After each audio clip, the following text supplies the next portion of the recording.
de muchos países están conectados en esta noche. Pueden prender sus cámaras si son tan amables y tener, por favor, a la mano su Biblia, su cuaderno, su pluma para tomar apuntes. Les recordamos que todos los jueves a esta hora, a las 8 de la noche, se pueden conectar y congregarse de otros países, no los de Querétaro, ¿verdad? Los de Querétaro se congregan presencialmente, pero los que no tienen iglesia, estamos todos los jueves a las 8 de la noche, como mañana también para hombres y para varones. Quiero dar la bienvenida a mi padre, el doctor Armando Alducin. Gracias a Dios por tu vida, pa, y que nos presentas, y somos de veras muy agradecidos de tener la primicia de tu nuevo libro, El final de los tiempos. Adelante.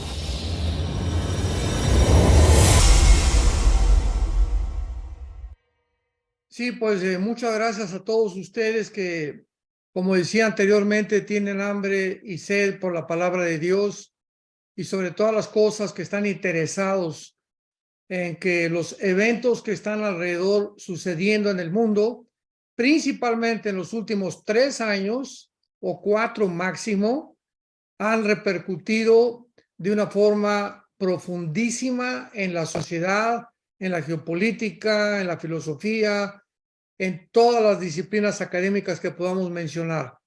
No cabe duda que de repente el mundo se desarticuló, aunque ya venía bastante desarticulado, pero estos últimos 3 o 4 años de la pandemia, luego la invasión de Rusia sobre Ucrania, han producido un caos total en el mundo y del cual pero muy pocos cristianos están conscientes, ¿verdad? Ya no digamos el mundo externo, pues con los noticieros y las noticias y los periodistas, politólogos, que dan su opinión. Sin embargo, nosotros tenemos la Biblia, la palabra de Dios, ¿verdad? A la cual haríamos bien en estar atentos como una antorcha que alumbra. Porque si alguna época a través de toda la historia del cristianismo ha sido importante y significativa y vital para poder alertarnos y poder prepararnos más que nada, son las profecías bíblicas. Y en las profecías bíblicas pues encontramos que Dios ha preparado el camino, Dios ha hecho a través de la historia de Israel, a través de la historia del cristianismo, a través de la forma como se desarrollan los acontecimientos, nos está demostrando que Él está al control de la historia. Porque aun cuando Dios nos ha dado la libertad y el libre albedrío, Dios tiene el control del final de la historia humana, tal como la Biblia lo profetiza. Y pues en vista de todas estas circunstancias, fui impelido, motivado a escribir este último libro. Este es mi 8º libro, gracias a Dios, para poder orientarlos a todos ustedes, hermanos, los que seguimos a Jesucristo, para tener un orden cronológico de los acontecimientos bíblicamente, porque venimos a la Biblia y las preguntas, ¿cuándo viene el rapto? ¿Es antes o después de la tribulación? ¿O es al final? ¿Qué va a haber en el milenio? ¿Es cierto que va a haber reproducción sexual en el milenio? ¿Y después del milenio son los cielos nuevos y la tierra nueva? ¿O es antes del milenio? ¿O es antes de la segunda venida de Jesucristo? En fin, hay muchísimas teorías, muchas interpretaciones que han confundido, han producido mucha confusión. ¿Por qué? Por no tener este orden cronológico o esta sucesión de eventos, esta secuencia de eventos de una forma ordenada bíblicamente. Entonces, en este libro, pues vamos a encontrar claramente 8 capítulos que son en los cuales yo describo este orden de eventos que los voy a enunciar rápidamente. En primer lugar, el primer capítulo es el rapto de la iglesia. Ahí demostramos claramente que el rapto de la iglesia va a suceder en el momento en el que desaparezcamos millones de creyentes del mundo, pero esto no inicia la tribulación. Esto es muy importante, porque mucha gente cree que viene el rapto de la iglesia e inmediatamente comienza la tribulación. Vamos a poner esto en mucho orden y con mucha claridad. El rapto puede suceder hoy mismo en la noche al acabar la reunión o durante esta reunión o mañana, un mes, un año, no lo sabemos. Y pueden pasar 2 o 3 o 4 o 5 años para que comience la tribulación. O sea, ¿qué quiero decir? El rapto no implica el inicio de la tribulación. Esto es muy importante. Lo que inicia la tribulación, la tribulación es la firma del tratado de paz del anticristo. En cuanto el anticristo confirme este tratado de paz y lo firme con los judíos, en ese momento comienza la tribulación. Así que no es el rapto el que inicia la tribulación, es la firma del tratado del anticristo. En segundo lugar, vemos la iglesia en el cielo, o sea, somos arrebatados, pasa un periodo de 7 años aquí en el mundo y los cristianos, ¿dónde estamos? Bueno, nos vamos al cielo, pero en 1 Corintios capítulo 3 del 8 al 10, Romanos 14, 10, 2 Corintios 5, 10 nos habla claramente que los cristianos, mientras pasa la tribulación, vamos a ser examinados, vamos a ser juzgados, no de acuerdo ya a nuestra salvación, porque nuestra salvación está segura con la muerte y resurrección de Cristo. En el cielo se llama el tribunal de Cristo. Esta palabra tribunal es la palabra griega bema, con B de burro, bema, que significa que vamos a ser examinados en cuanto a las obras que hicimos o dejamos de hacer. Esto está más claramente en 1 Corintios capítulo 3, donde dice que si algunos cristianos no hicieron obras ni tuvieron frutos, serán pasados por el fuego y perderán las 5 coronas que menciona el Nuevo Testamento, perderán recompensas y además, pues en la otra vida en el cielo, no creamos que todos vamos a tener la misma posición, porque claramente, por ejemplo, en el libro del Apocalipsis, capítulo 20, encontramos estas palabras, en versículo 3, versículo 4, Apocalipsis, capítulo 20, versículo 4, y dice el apóstol Juan, y vi tronos, y se sentaron sobre ellos los que recibieron facultad de juzgar, y vi las almas de los decapitados por causa del testimonio de Jesucristo y por la palabra de Dios. Veamos con mucha atención este versículo. Juan está viendo en el cielo los que fueron dignos de juzgar, sentarse en tronos. Un trono es un símbolo o una representación de autoridad, de gobierno y de tener súbditos. Entonces, ¿qué dice la Biblia?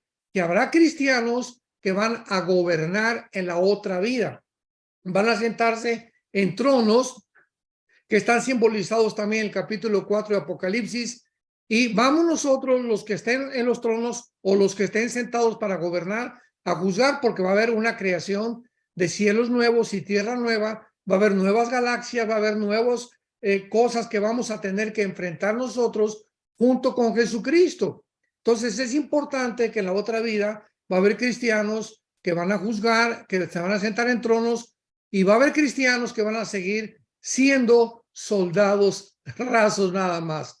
O sea, muchos cristianos dicen, bueno, pues yo me conformo con llegar al cielo de panzazo, con un 6 de calificación. Bueno, dice la Biblia continuamente, no os canséis de hacer el bien, porque a su tiempo van a recoger la cosecha.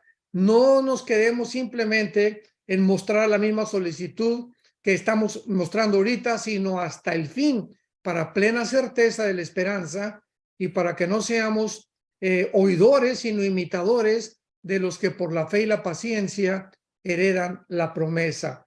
Así que cuando estemos en el cielo, viene el tribunal de Cristo, vamos a ser juzgados, se nos van a entregar coronas, etcétera, etcétera. Y después de este juicio en el cielo, en el capítulo 19 de Apocalipsis, viene las bodas del Cordero. El hecho de que las bodas del Cordero estén antes, escuchemos esto, están antes de la segunda venida de Cristo, nos demuestra sin lugar a dudas que el rapto, ¿verdad?, nos lleva y nos escapa o nos hace ausentes de la gran tribulación, porque vamos a estar en las bodas del Cordero. Y entonces dice Apocalipsis 9, bajamos con Cristo y nos enfrentamos entonces a el reino milenial o al reino mesiánico, donde reinaremos con Cristo, que es la segunda venida de Cristo. Vemos nosotros, en tercer lugar, en este libro, la tribulación. ¿Qué es la tribulación? Bueno, es la semana 70 de Daniel 9, 24 al 27, que es la promesa que Dios le hace a la nación de Israel y al pueblo judío. Esto es una profecía con 100% que es dirigida al pueblo de Israel, no a la iglesia. Entonces vemos nosotros que en la tribulación encontramos en Apocalipsis, todas las citas de Apocalipsis son del Antiguo Testamento. Las copas, el trono, los 140,000 judíos, los 2 testigos judíos, puros judíos en el Apocalipsis después del capítulo 4, que es el arrebatamiento, testificando al mundo el evangelio eterno antes de que venga Cristo, porque nosotros, la iglesia, ya no va a estar aquí. Entonces, en estos 7 años de tribulación, que va a ser la semana 70 de Daniel, que algún día tenemos que estudiarla, Daniel 9, 24 al 27, repito, va a ser un tiempo en el que el anticristo firma el tratado con los judíos. Isaías capítulo 28 pueden encontrar los detalles de este pacto que va a ser con la muerte y con el infierno, y el anticristo les estará garantizando a los judíos durante 7 años, supuestamente, que no van a ser invadidos. O sea, ¿por qué los judíos o los líderes de Israel acudirán al anticristo a pedirle protección para que firme un tratado y les garantice que no van a ser invadidos ni atacados por nadie? Simplemente por eso, porque ellos van a sentirse amenazados, tal vez después de la guerra de Ezequiel 38 y 39, para que ellos puedan ya durante 3 años y medio sentirse seguros. Y durante estos 3 años y medio van a levantar el templo, van a volver a ofrecer sacrificios, van a volver a establecer el sacerdocio, pero a los 3 años y medio el anticristo viola el pacto de los 7 años o de la semana 70 de Daniel, que es una semana de años, o sea, son 7 años los de la tribulación, pero 3 años y medio el anticristo no va a estar gobernando. Dice claramente Apocalipsis capítulo 13 que al anticristo se le concederá, o sea, Dios le permitirá 3 años y medio nada más para gobernar la mayor parte de las naciones del mundo. Entonces, los primeros 3 años y medio posiblemente sea la persecución de la gran ramera o el movimiento ecuménico que ya está desarrollándose actualmente en el mundo, que menciona Apocalipsis 17, y los últimos 3 años y medio, el anticristo desata el holocausto más grande de toda la historia de la nación de Israel. Dice Mateo 24, versículo 15, advirtiéndoles Cristo a los judíos que cuando vean la abominación desoladora, y él cita la profecía de Daniel, que Daniel les habló en ese momento: huyan de Judea, váyanse a los montes, porque exactamente a los 3 años y medio el anticristo los traiciona y comienza a perseguirlos. Vemos nosotros en cuarto lugar en este capítulo de este libro la batalla del Armagedón. Ahora que sucedió la invasión de Rusia contra Ucrania, muchas personas nos preguntaron que si era la Tercera Guerra Mundial. De ninguna manera. La Biblia es bien clara. Antes de la Tercera Guerra Mundial habrá aproximadamente 3 o 4 guerras. Y es posible que la próxima sea la que se menciona en el Salmo 83, donde el primer círculo que rodea a Israel son los árabes: Egipto, Jordania, Siria, Irak, etcétera, etcétera, que son las naciones que están junto a Israel. Y después que Israel salga vencedor como lo dice el Salmo 83, el segundo círculo es la invasión de Ezequiel 38 y 39, donde Rusia unida, escuchen esto, Ezequiel 38 nos enuncia los nombres de las naciones que van a juntarse con Rusia para invadir Israel, que serán Irán, que aparece con el nombre de Persia. En 1935 se le cambió el nombre de Persia a Irán. En el 79 del siglo pasado se le cambió el nombre a República Islámica de Irán, que es el nombre que conserva todavía hasta nuestros días. Entonces viene Rusia, viene Irán, viene Turquía. Esto es muy interesante porque Turquía, con el nombre de Togarma, en el Ezequiel 38, actualmente pertenece a la OTAN. Y la pregunta es, oye, pero ¿cómo puede Turquía, perteneciendo a la OTAN, unirse a Rusia y traicionar a la OTAN? Porque al traicionar a la OTAN, traiciona a las naciones de Europa que pertenecen al tratado con la OTAN desde el Pacto de Varsovia. Sin embargo, es increíble la forma como todos estos eventos se están acelerando ante nuestros ojos.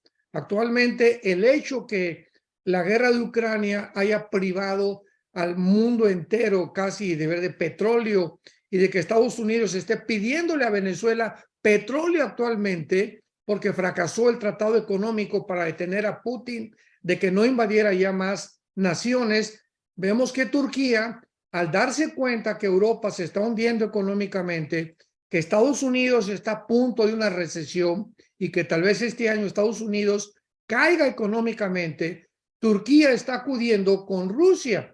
Y hace 3 meses salió retratado el presidente Erdogan con el ayatollah Khomeini de Irán y con el presidente Putin de Rusia. Increíble. Ahí estaba el presidente Erdogan de Turquía retratado con ellos porque a él no le conviene quedarse sin comida y ni quedarse sin petróleo, porque tendría un golpe de estado de parte de la gente. Entonces vemos de qué forma las profecías bíblicas a través de todos estos eventos están empujando a que se cumplan exactamente como Dios lo profetizó hace más de 2500 años. Entonces la batalla del Armagedón va a ser una reunión de la mayor parte de las naciones después de la guerra del 83 del Salmo, después de Ezequiel 38 y 39, y luego encontramos también en el cuarto sello, Apocalipsis capítulo 6, que una cuarta parte de la humanidad va a morir, y todavía no es la tercera guerra mundial. Nada más reflexionemos sobre esto. Ahorita somos 8,000 millones de personas.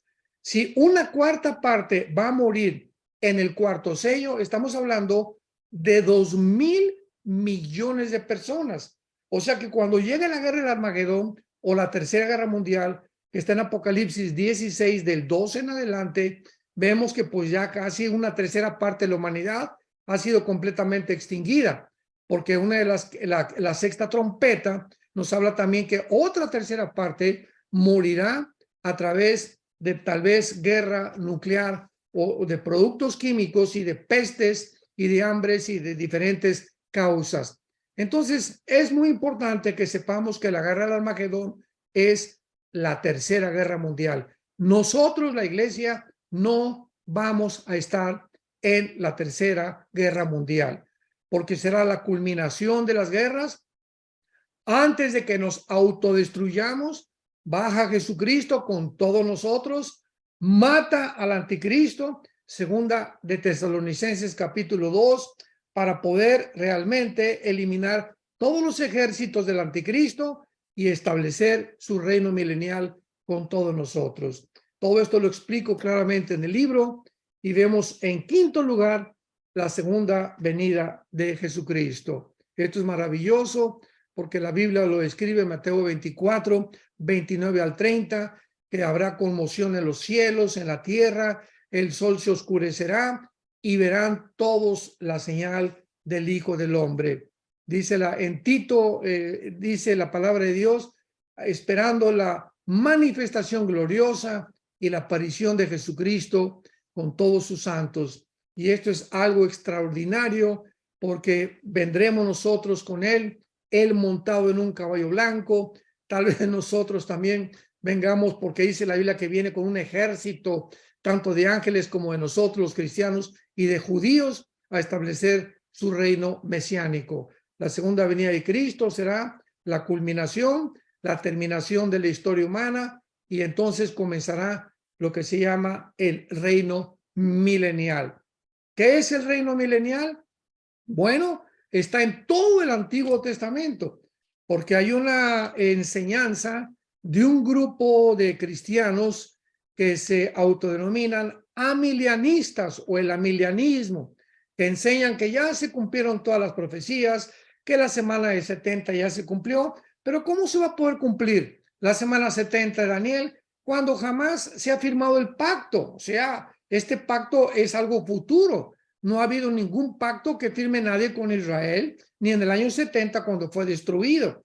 Entonces, ¿cómo es posible que podamos espiritualizar la Biblia e inventar y decir que pues el milenio no son 1000 años, ni tampoco los 144,000 son 144,000 judíos, ni la cuarta parte de la humanidad son 2,000 millones de personas, etcétera, etcétera? Pero en fin, ¿verdad? Estos hermanos, pues no están muy acertados en cuanto a la escatología, precisamente por no conocer la cronología y las secuencias de los eventos. Entonces, veamos nosotros que en el reino milenial lo escribe Isaías 65, Isaías capítulo 11, Isaías capítulo 66, primera de Samuel capítulo 8, segunda de Samuel, todas estas profecías que se le hicieron al rey David, que vendría alguien que ocuparía su trono, que después de Salomón habría un reino eterno. Todo esto se tiene que cumplir y no se ha cumplido todavía. Entonces no podemos decir que ya Cristo está reinando porque estamos reinando con él, porque aunque estamos reinando espiritualmente con él, físicamente se ha prometido visible y terrenalmente un reino para los judíos y para nosotros que viviremos aquí mismo en la tierra. Y lo dice claramente en Isaías 66 y Isaías capítulo 11, que el león no tendrá la fiereza, las rosas ya no tendrán espinas, morará la serpiente junto con un cordero y con un niño, y va a haber, nadie nos va a molestar, ya no va a haber envidia, no va a haber celos, no va a haber muertes en el sentido de estarnos matando entre nosotros hasta el final del milenio. Entonces, habrá reproducción, dice Isaías 66, continuarán naciendo niños durante el milenio y familias en el milenio. Todo esto no ha sucedido. Entonces, es lógico, ¿verdad?, que todo estas promesas físicas, terrenales, visibles, donde los animales van a cambiar su fiereza, todavía no existe. Así que todavía no estamos en el milenio, es algo profetizado para el final de los siglos o de la historia humana. Y después tenemos del milenio en Apocalipsis capítulo 18, ¿verdad? El trono, el gran juicio del gran trono blanco. Y dice la Biblia aquí en Apocalipsis, esto es muy importante de poderlo entenderlo, porque si no lo entendemos, no lo vamos a comprender jamás. Entonces, el juicio del gran trono blanco es el juicio donde todos los que no aceptaron a Cristo serán presentados, resucitados de sus tumbas, delante de la presencia de Cristo y de Dios, para ser juzgados conforme a sus obras, a lo que hicieron y dejaron de hacer.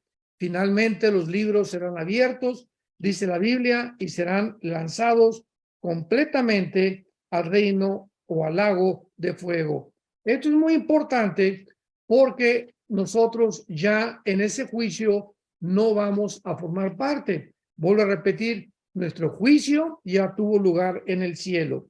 Y este juicio del gran trono blanco lo encontramos en Apocalipsis capítulo 20, 15, versículo, 11 al versículo 15, donde en ese momento dice la Biblia que desaparecerán la tierra y los cielos. ¿Cuándo será el juicio del gran trono blanco? ¿Cuándo será el gran día del juicio para todas las personas condenadas al lago de fuego al acabar el milenio? ¿Cómo lo sabemos? Porque lo dice Apocalipsis 20, versículo 11. Y vi un gran trono blanco y al que estaba sentado en él, de delante del cual huyeron la tierra y el cielo.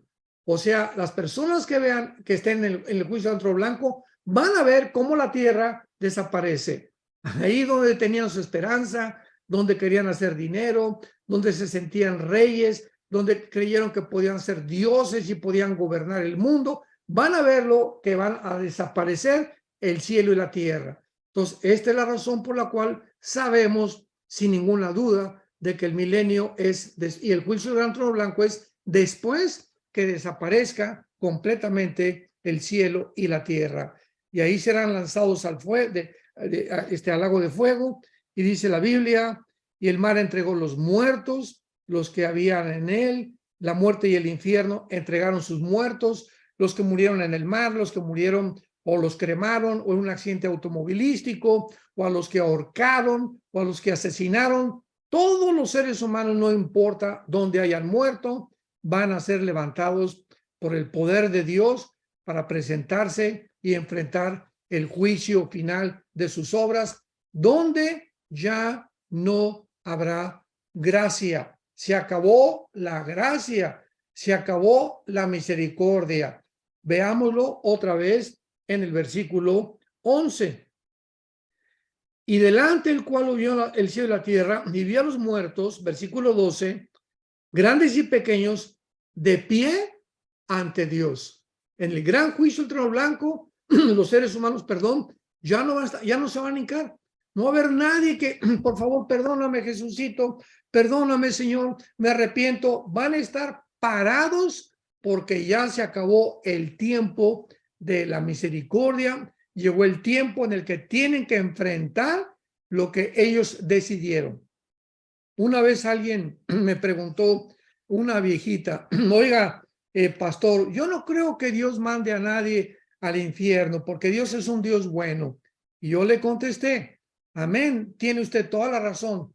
Dios no va a mandar a nadie al infierno. Ellos se van a ir solitos. O sea, de tal manera amó Dios al mundo que nos ha dado a su Hijo. Y las personas que se condenen, ellas mismas se van a condenar. Dios no quiere que nadie se pierda y que procedan al arrepentimiento, pero Dios no puede forzarte a que acepte su gracia, a que acepte las manos taladradas de su Hijo, ni la corona de espinas que le pusieron a Cristo, ni la resurrección de entre los muertos, porque ya Dios no puede hacer nada por ti, ni por ninguna persona que continúe en rebelión en contra de sus mandamientos. Y finalmente, después del gran juicio del gran trono blanco, Apocalipsis 20, del 11 al 15, tenemos el cielos nuevos y la tierra nueva. Entonces, vamos a hacer rápidamente esto de una forma cronológica. Primero viene el rapto de la iglesia, los 7 años de la tribulación, después los 1000 años del descanso, nuestras vacaciones, al final de los 1000 años o del milenio, el juicio del gran trono blanco, y después del juicio del gran trono blanco, y después del milenio, porque en el milenio va a haber pecado, Cristo va a juzgar con vara de hierro, viene los cielos y la nueva tierra, que es la eternidad. Entonces, después del milenio, son los cielos y la nueva tierra. En el milenio va a haber una restauración parcial del mundo. Las rosas, repito, no tendrán espinas, los animales perderán su fiereza, pero habrá pecado en el milenio, porque dice Apocalipsis 20 que al final del milenio va a haber la última rebelión, porque es cuando Satanás será soltado del lago del lago de fuego para producir una guerra en la que va a llevar al final a los rebeldes a la última rebelión masiva en contra de Dios. Entonces el diablo va a ser desatado y después del milenio es sofocada la guerra. Ya el lago de fuego será el anticristo, Satanás y el falso profeta, los primeros que inauguren. Le seguirán los condenados del juicio del gran trono blanco y finalmente cielos nuevos y nueva tierra, donde bajará la nueva Jerusalén. Apocalipsis 21 y Apocalipsis capítulo 22, donde ya moraremos eternamente con Dios. Y dice Apocalipsis 22, 3 y 4, ya no habrá más maldición. ¿Y cuál es el último enemigo de Dios? 1 Corintios capítulo 15, la muerte. Entonces, durante el milenio hay muerte, todavía Dios no ha terminado, será hasta la eternidad, hasta cuando habitemos en la nueva Jerusalén, donde ya no habrá maldición, o sea, ya no habrá muerte jamás. Y ahí pues ya no sabemos más lo que va a pasar, pero reinaremos con Cristo eternamente y por los siglos de los siglos para todos aquellos que le han seguido, que han sido apasionados por la verdad, que han sido fieles hasta la muerte y que han permanecido en esta esperanza hasta el final del siglo cuando venga Jesucristo. Más o menos, Alan, estos son los 8 capítulos que describo en el libro. Si hay preguntas, estamos de aquí en adelante abiertos a ellas. Muchísimas gracias, de verdad que qué precioso libro. Creo que es un libro que todo cristiano debe de leer, porque muchos le tienen miedo al libro de Apocalipsis y en algún momento de nuestra vida cristiana creemos que es un libro muy difícil. Claro que lo es, hay que estudiarlo, hay que meternos, hay que indagarlo, pero creo que en estos 7 capítulos, mencionaste 8, pero son 7, ¿verdad? 8. Mencionaste, quiero repetírtelos: capítulo 1, el rapto de la iglesia; 2, la iglesia; 3, la tribulación; capítulo 4, la batalla del Armagedón; capítulo 5, la segunda venida de Jesucristo; capítulo 6, el juicio del gran trono blanco. No, capítulo 6, el reino milenial. Perfecto, apúntenle, hermanos, el reino milenial. Ok, el reino milenial. Y el 7, el juicio del gran trono blanco. Correcto. Y el 8, cielos nuevos y tierra nueva. Perfecto. Entonces, creo que aquí está todo explicado totalmente. Todos pueden tocar y estudiarlo y profundizarlo. Y bueno, yo creo que la primera pregunta, hay varias preguntas, muy buenas, por cierto, pero ¿nos puedes decir cómo se puede adquirir? Sé que hay 2 plataformas, pero me gustaría que tú nos explicaras cómo se puede conseguir el libro. Muy bien, los que puedan entrar a Enlace Plus, Enlace está distribuyendo, porque les dimos los derechos a Enlace para todos los libros electrónicos, audiolibros. Así que si quieres comprarlo físicamente, están en Amazon, en Apple, o pueden escribir, ¿verdad? Googlea Editorial Berea, con B de burro, Berea. Es la editorial de todos mis libros y tú le puedes pedir 10, 50 libros a Editorial Berea, te los mandan, tienen oficinas en México, oficinas en Miami, en Argentina, en Sudamérica, etcétera, etcétera. Entonces, a través de Editorial Berea, o más fácil, a través de Amazon. Bien, tenemos entonces que se puede pedir en Amazon, se puede físicamente. Hoy me hablaron de Chile, Sandro y su esposa Lorena, unos hermanos queridos de por allá, y me dijeron que ya consiguieron el libro en Enlace, pero no sabían cómo conseguirlo físicamente. Entonces, nos acabas de responder una de las preguntas que tantas nos hicieron en estos días, sabiendo que tú hoy ibas a presentar también en Vida Nueva para el Mundo Zoom tu libro, y que en Amazon físicamente y en Enlace electrónicamente. Exacto. Creo que ustedes deben de promover este libro, hermanos. Compren 5, 10, 20 libros, regálenlos a pastores, a hermanos, a congregantes. Es precioso poder distribuir este libro, compartirlo. Es evangelístico también. Mucha gente se está preguntando qué está pasando el día de hoy, y este libro, a través de estos 8 capítulos, va a poder contestar las preguntas y tantas inquietudes de este mundo que está tan desorientado. Y pues bueno, queremos aprovechar el tiempo que estás con nosotros, para que tú contestes las preguntas que nos están haciendo aquí en Zoom. Y bueno, nuestro querido amigo y hermano Pedro Aquino de Argentina dice: buenas noches, pastor, bendiciones. Pregunta: ¿se puede decir que Alemania entre en algún momento en guerra con Rusia y Rusia conquiste Alemania, ya que Alemania se menciona como Gomer, teniendo en cuenta que Alemania hoy provee armas contra Rusia? Muy buena pregunta, porque cuando comenzó la invasión de Rusia contra Ucrania, se descubrió, ¿verdad?, que pues había un gasoducto que se llama el Nord Stream número 1, que viene de Rusia hacia Alemania.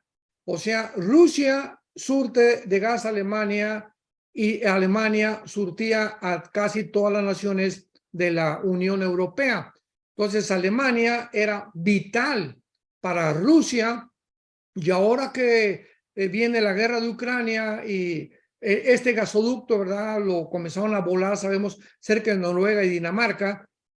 Alemania está corroborando, y es más, Alemania sugirió, cuando vino la invasión sobre Ucrania, a las demás naciones europeas que no se aceleraran y que no mandaran tanta dinero, ni que tampoco bloquearan las cuentas de Rusia, etcétera, etcétera. Vino la presión de Estados Unidos después. Alemania le bajó 3 rayitas al asunto y comenzó a mandar cascos a Ucrania y cosas simples y que no tenían ningún valor, etcétera, etcétera, porque a Alemania no le conviene una confrontación con Rusia. Muy bien. Ahora de que ya las sanciones económicas fracasaron, y ahora que Rusia se está envalentonando más y tiene muchísimo más poder, al unirse con Rusia, al unirse con Arabia Saudita, que se acaba de unir con Irán hace algunas semanas, porque Irán y Siria, Irak, Arabia Saudita, Corea del Norte, la India, Pakistán, Afganistán, están del lado de Rusia. Casi todo el Asia Central está del lado de Rusia con la China. Así que no pudieron hacerle nada a Putin, no perdió la economía. Las armas nucleares de Putin son superiores, aunque Estados Unidos tiene más dinero, que está a punto de caer en una recesión, ya no puede soportar más Estados Unidos. Ahora Alemania está como el patito feo. Se encuentra por un lado con Rusia y se encuentra por otro lado con Estados Unidos, porque Alemania sigue soñando en el Cuarto Reich. O sea, ellos sueñan todavía lo que Hitler no hizo, lo quieren continuar consumando, aunque no al estilo del nazismo, pero sueñan con conquistar y dominar Europa, porque Alemania continúa siendo el país más poderoso de Europa. En segundo lugar, Francia, ya que España, Portugal, Italia y Grecia están completamente hundidos económicamente. Así que Alemania es la única que ha sobrevivido. Ahora que Inglaterra se separa en el famoso Brexit de la Unión Europea para mantener la libra esterlina y no estarle pagando más impuestos a la Unión Europea, Alemania queda como jefa de Europa. Ahora, ¿qué va a pasar? Es así, es lo que acaban de mencionar, es verdad. Se menciona como gobierna Alemania. Bueno, si el anticristo va a salir entre el Medio Oriente y entre Europa, es lógico que Estados Unidos tenía que desaparecer, o Rusia, porque si el anticristo surge dentro de la geopolítica mundial, pues no puede estar Rusia disputando con Estados Unidos, porque entonces el anticristo quedaría en medio, y el anticristo va a surgir como el jefe junto con 10 naciones para apoderarse del mundo. Entonces vemos que va a desaparecer Estados Unidos. Rusia se va a unir con la China y va a mantener su unión con la China bíblicamente, y es posible que Europa quede en manos de Alemania y del Medio Oriente, porque va a haber una unión. Cuando el anticristo surja, recordemos las 2 piernas de la visión del rey Nabucodonosor en Daniel 2. Las dos piernas, que son el cuarto imperio, representa a Roma, al cuarto romano. ¿Por qué las dos piernas representan al cuarto imperio romano en Daniel capítulo 2, en la estatua de Nabucodonosor? Porque el imperio romano se dividió en dos, en el oriente y en el occidente. Nada más que el occidente duró 350 años cuando Constantino supuestamente dice que se convierte, absorbe el cristianismo como la religión oficial, pero la Roma oriental permaneció casi 1000 años en lo que se llama Estambul, que ahora es, Constantinopla, que ahora es Estambul y que pertenece a Turquía. Entonces, si el anticristo va a surgir, es lógico que haya una mezcla de 5 naciones de Europa, que es el occidente, y 5 naciones del oriente, que es lo que nos implica las dos piernas, porque las dos piernas representaron al oriente y al occidente con las dos divisiones de Roma. Entonces se va a unir 5 naciones del oriente, 5 del occidente, para formar una confederación política, de acuerdo a la Biblia, Daniel 2, Daniel 7, Daniel 8, Daniel 11 y Daniel 12, para que ellos puedan gobernar el mundo. Entonces el anticristo va a unir a estas 10 naciones, y cuando estas 10 naciones se unan, de acuerdo a Daniel capítulo 7, de una de las 10 naciones, dice Daniel 7, surge el anticristo. Esto es importante. No especulemos quién va a ser el anticristo, que el príncipe de España, que Obama, etcétera, etcétera, que el Papa, hasta que no haya un G10, 5 naciones de Europa y 5 en el Medio Oriente uniéndose para formar una confederación. De una de ellas surge el anticristo, y es posible que nosotros ya no estemos aquí. Así que es posible que el anticristo escoja Alemania como el cuartel general de Europa, y Siria, o entre el Siria e Irak, porque dice la Biblia que el anticristo va a ser de origen sirio, se le llama el asirio en la Biblia. Miqueas capítulo 5, Isaías capítulo 10, etcétera, etcétera, se una precisamente el Medio Oriente con Europa por el petróleo. Europa no puede subsistir si sigue el problema con Rusia, y va a tener que acudir al Medio Oriente para que se le garantice el petróleo. Y ahora que Arabia Saudita se ha unido completamente con Irán y con Rusia y con China, pues el petróleo está en manos completamente de Rusia y de China. Y Estados Unidos va a quedar aislado completamente, porque el que tenga el petróleo del Medio Oriente es el que va a controlar el mundo. Espero, Pedro Aquino, que eso haya contestado tu pregunta. Gran contestación, con mucho conocimiento del tema, ¿verdad? De Gomer y de Alemania. Bueno, aprovecho también para saludar a la familia Hinojosa, Mario Hinojosa, Hugo Martínez y Mario Batis. Un gran saludo, familias muy queridas que están conectadas hoy con nosotros. Muy buenas noches. Segunda pregunta, no tiene nada que ver con el libro. Esperamos que las preguntas sean relacionadas al libro, pero si quieres contestar esta pregunta, que dice así, se me perdió, espérame, tiene que ver con el tercero, el ojo que está en los billetes de los dólares, que qué significado, por qué de este significado y por qué se está usando mucho actualmente. ¿Quisieras contestar esa pregunta? Ahorita yo los invito, estoy desarrollando una serie en YouTube. Ya terminé la 8ª parte, tal vez sean 10 partes, la pueden encontrar en YouTube, se llama El Misterio de Babilonia.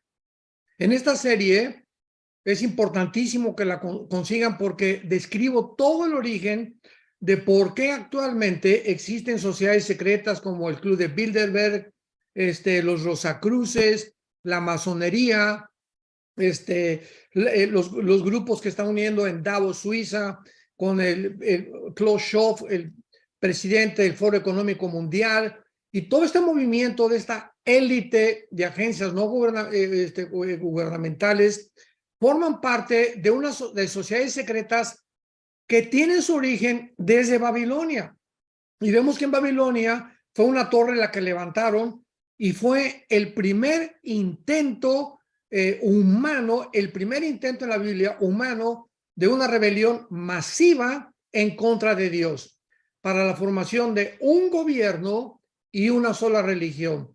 Así que desde Génesis 11, que comienza la Torre de Babel, hasta nuestros días, este ha sido el plan satánico de Lucifer, un gobierno y una sola religión. Y a través de toda la historia vemos de qué forma ha transcurrido este sueño. Todos los conquistadores, Aníbal, Carlomagno, Napoleón Bonaparte, desde Saddam Hussein, Hitler, José Stalin, Benito Mussolini, etcétera, etcétera, todos los grandes conquistadores que han soñado, todos quieren conquistar el mundo, pero ninguno ha podido. Nabucodonosor, el imperio medo-persa, los babilonios, los romanos, los césares romanos se adjudicaron el nombre de dioses para que los adoraran, etcétera, etcétera. Entonces, todos tienen su origen en Babilonia. Y este símbolo que hicieron en los billetes de $1, que es una torre cortada a la mitad con un ojo, tiene un letrero hasta abajo en latín que dice Annuis Corpus Order. Si lo notan ustedes, los que tienen un billete de $1, ¿qué significa? Nuestra empresa, un orden mundial. ¿Cuándo fue editado este billete? 1776, cuando se formó la independencia de los Estados Unidos de Norteamérica, porque la mayor parte de los fundadores de la independencia de Estados Unidos, Thomas Jefferson, etcétera, etcétera, eran masones. Increíble.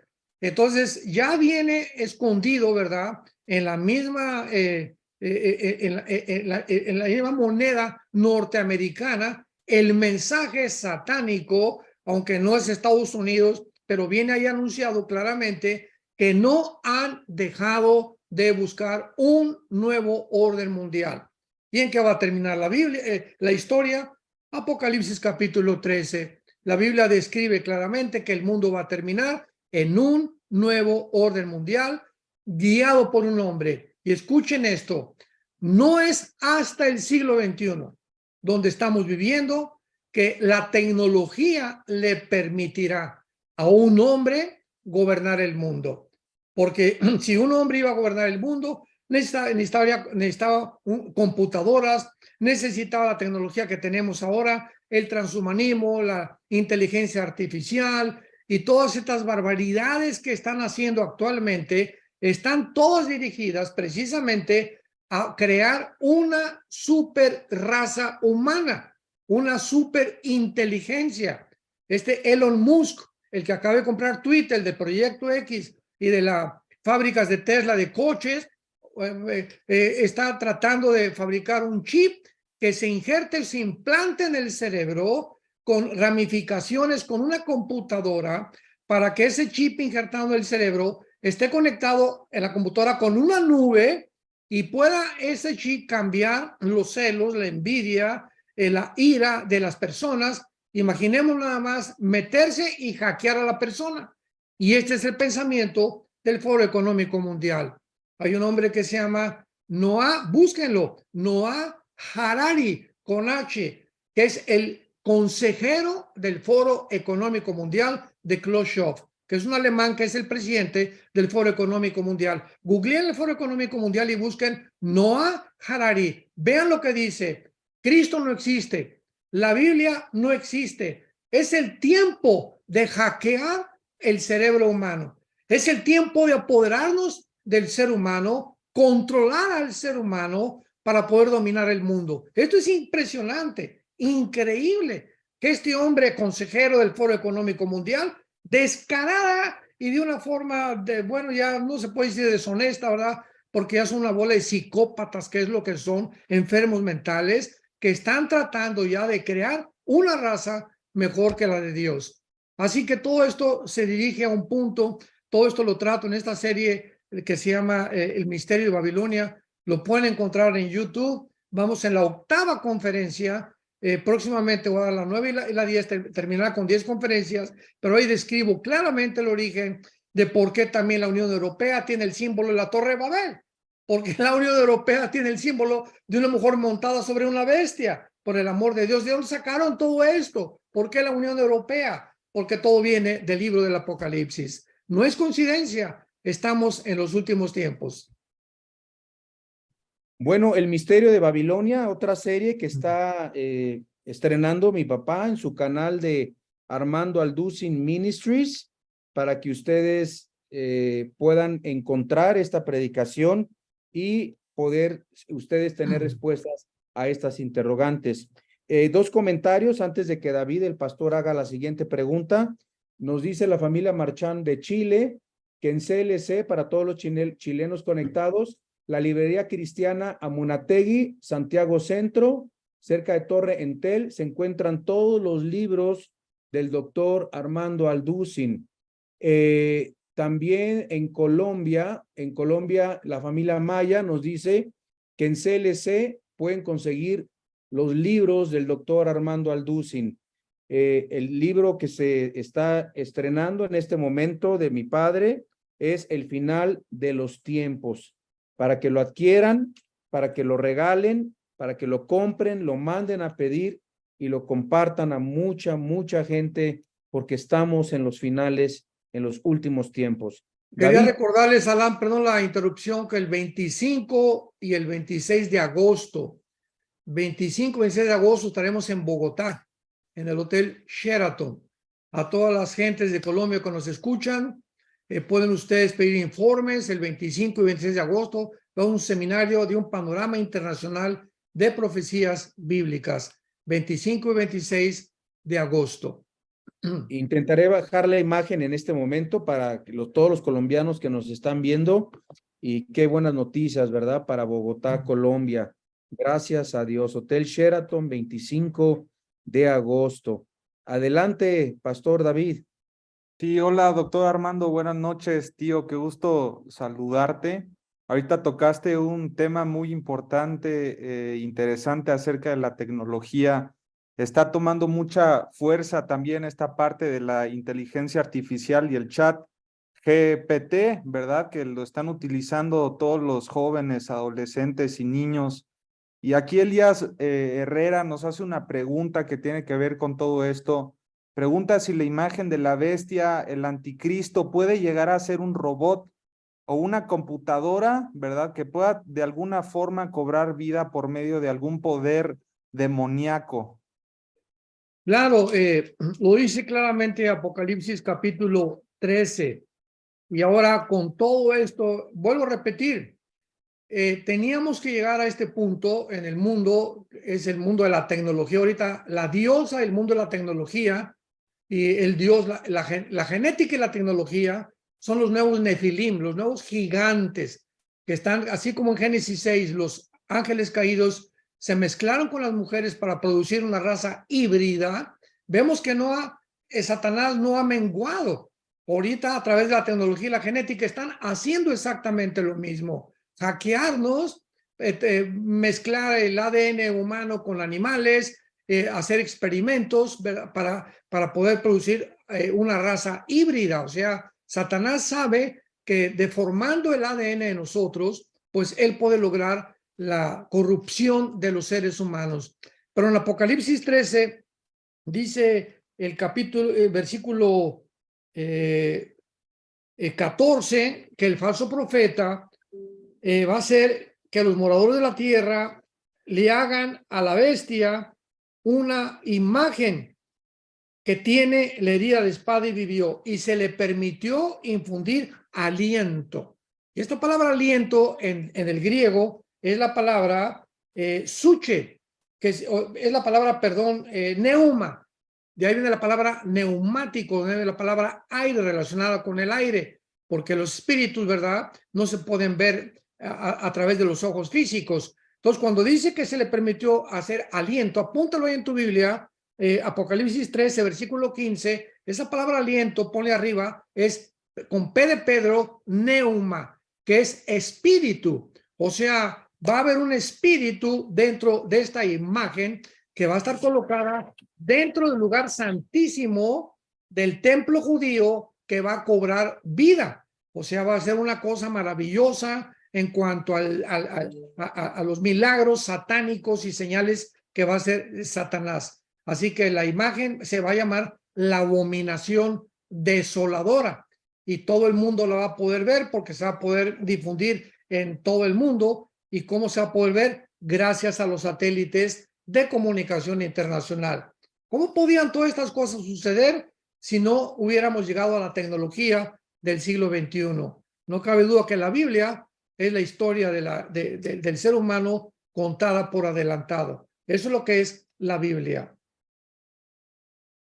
Sí, ya tenemos la imagen de Colombia. Si nos tienen paciencia, acabando las preguntas con el doctor Armando Alducin, todos los colombianos, inclusive venezolanos, nos han escrito, de Venezuela, de que van a ir a Colombia a tu conferencia allá a Bogotá. Entonces, ahorita les vamos a pasar la imagen, acabando la sesión de preguntas y respuestas. No nos corten, no se vayan, seguimos con las preguntas y respuestas. Y gracias, Diana Salazar, por tu reporte que estás y el resumen que está subiendo el doctor Armando Alducin, completísimo aquí en el chat. Les recomiendo que todos anoten y le tomen un screenshot al reporte y al resumen del doctor Armando Alducin. Aquí hay una pregunta relacionada al libro. Yo creo que esta persona no entendió bien lo que es el juicio del gran trono blanco, porque pregunta a Leslie y Demetrio que si las personas que mueren sin Cristo ahora, el día del gran juicio del trono blanco, serán sacadas del infierno y regresadas nuevamente. Así es. Por eso dijo Jesucristo, ¿verdad? Viene la hora, Juan capítulo 5, en la que todos los muertos oirán la voz del Hijo de Dios.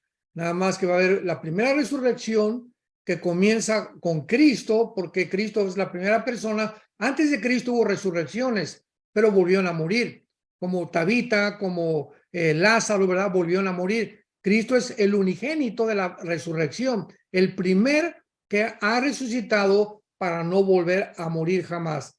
Entonces, seguimos nosotros, 1 Corintios 15, 20 en adelante, todo es en orden. Cristo las primicias somos nosotros y después los que siguen. En el arrebatamiento viene la resurrección de todos los cristianos desde Pentecostés hasta nuestros días.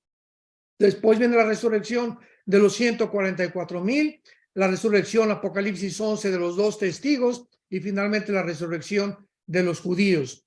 Así que los que van a resucitar al final o la última resurrección se llama la segunda muerte. ¿Por qué?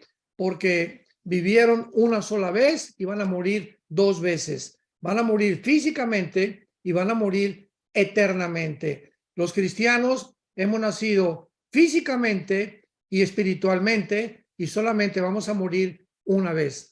Así que esta resurrección final del gran juicio trono blanco, ya ahí no hay compasión, ahí se acabó la misericordia, ya es el último día en donde ya las personas que se enfrentan a este juicio es porque ellos decidieron que no iban a estar contentos en el cielo, que no les gusta la santidad, no les gusta seguir a Jesús, prefieren la dolce vita y la cerveza y la droga y la mujer y el adulterio y el sexo libre y el transgénero, etcétera, etcétera. Y dice Dios, no hay ningún problema, pero nos vemos en el día de tu muerte. Nos vemos y prepárate para encontrarte con tu Dios. Algún día vas a dar cuentas de lo que hiciste mientras estabas en el cuerpo. Cristian. Sí, aquí hay otra pregunta que va un poquito relacionada con eso. Dice Ronald Porras, ¿qué pasa si alguien muere hoy sin Cristo? ¿A dónde se va? ¿O en qué lugar va a estar mientras viene el juicio del gran trono blanco? Muy bien, ahorita el infierno sigue estando en el centro de la tierra.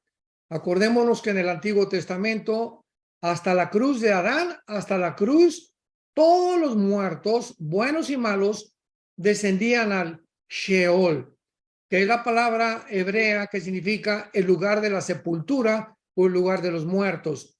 Entonces, en el Antiguo Testamento no había la revelación. No se les había manifestado ni se les había revelado cómo era el Sheol. Viene Jesucristo y él explica claramente en el Evangelio de Lucas que el Sheol, o a donde bajaban todos los muertos antes de la cruz, estaba dividido. En un lado estaba el Gena, que en el griego es el infierno, y en el otro lado el seno de Abraham o el paraíso. Acordémonos que Cristo le dice al ladrón junto a la cruz, hoy estarás conmigo, ¿en dónde?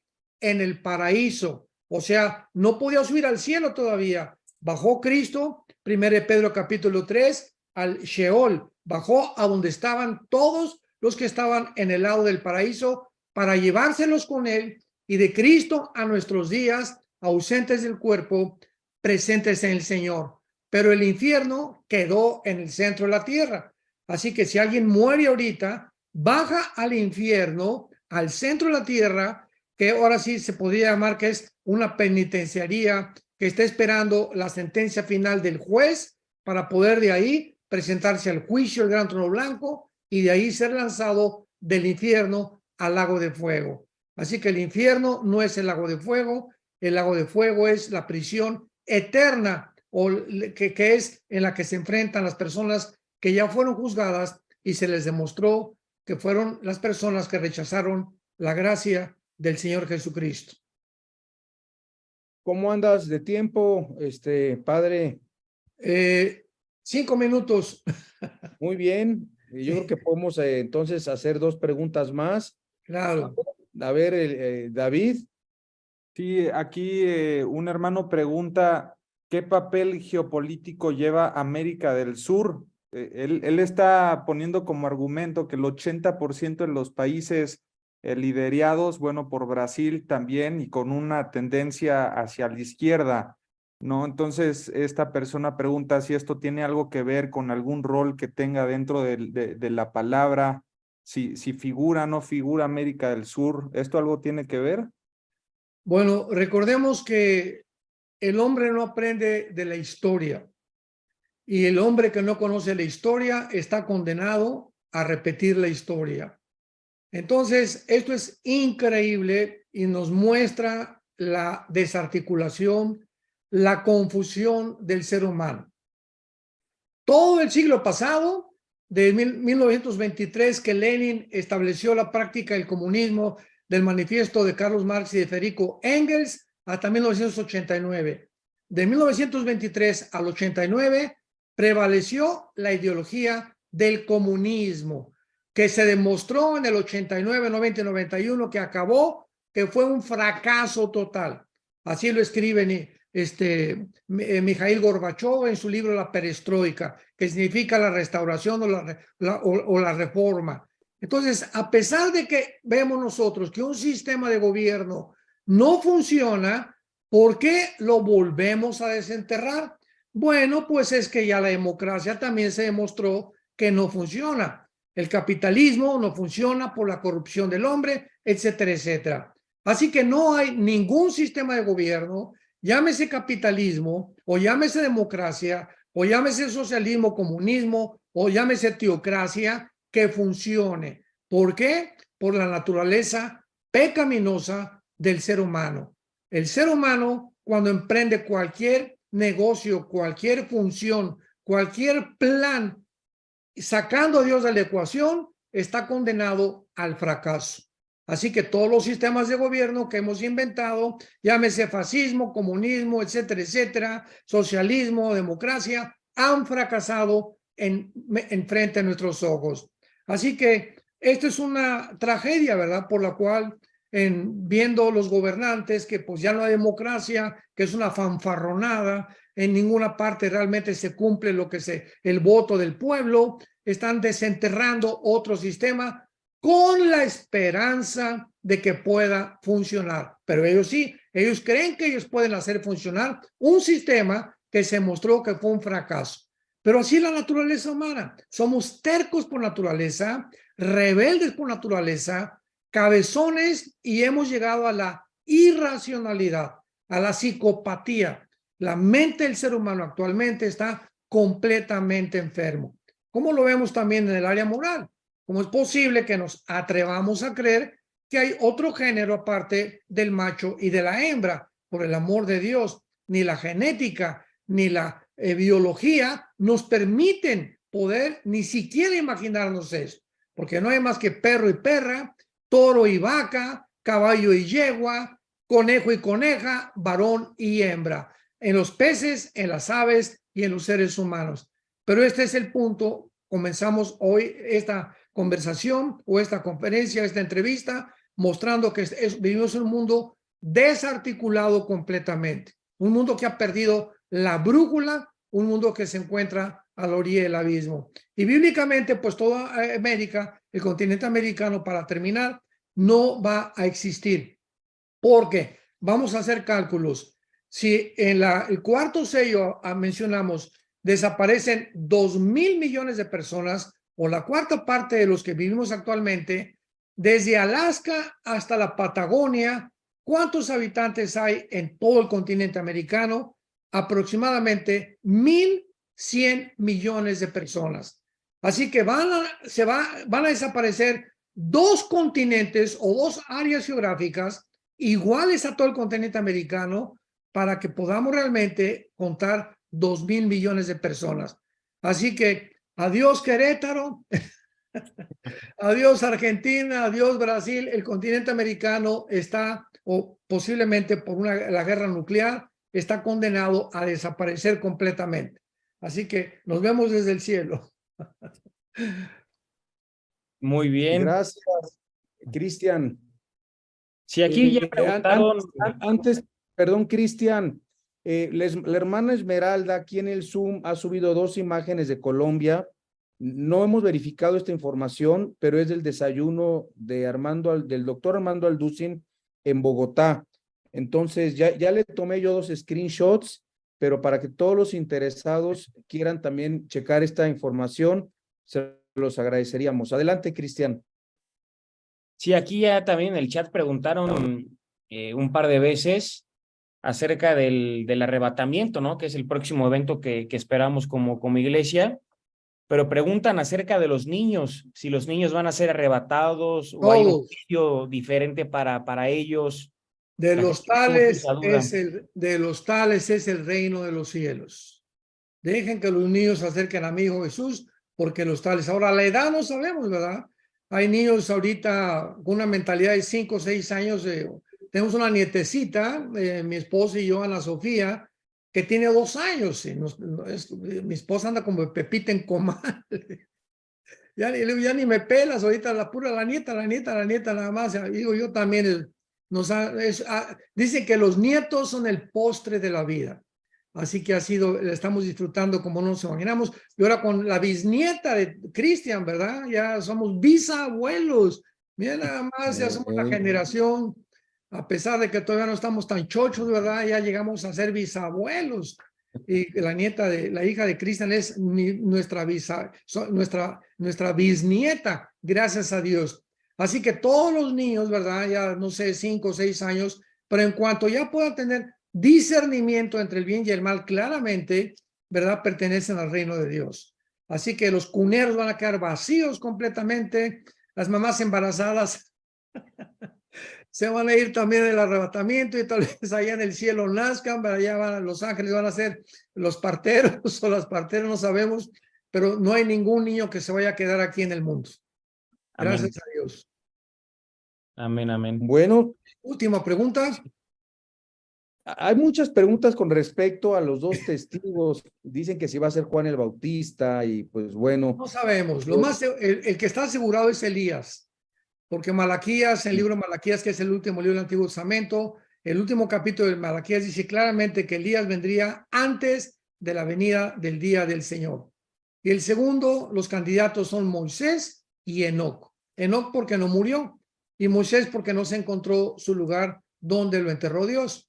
Así que solo Dios sabe. Lo más seguro es que sea Enoc porque fue el que no murió y es el que tiene que morir, ¿verdad? Físicamente, igual que Elías.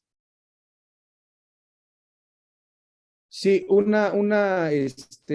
hablaste ahorita de los niños que se van a ir al cielo y mencionaste que también las mujeres embarazadas se van a ir en el rapto. Claro. Pero creo que fue ahí un error, ¿verdad? ¿Por qué un error? O sea, las mamás, aunque no sean salvas, embarazadas, ¿se van a ir al cielo? No, estoy hablando, no estoy diciendo que todas, solamente porque estén embarazadas, no para nada. Ah, ok. Si están embarazadas, Ya nos están preguntando, si pero están bueno, qué bueno que embarazadas, se aclaras. quedan y su niño nace en la tribulación. Los niños que nazcan hijos de cristianos son los que se van en el arrebatamiento. Es muy buen punto ese que aclaraste. Sí, qué bueno, porque bueno, dentro del vientre desaparece, imagínate, el bebé y fueron muchas preguntas de bebés si se van al cielo y a qué edad son conscientes y pueden recibir a Cristo y pues creo que ya respondiste muy claramente esa pregunta. Preocupémonos nosotros y con la garantía que nuestros hijos, nietos, se vienen con nosotros.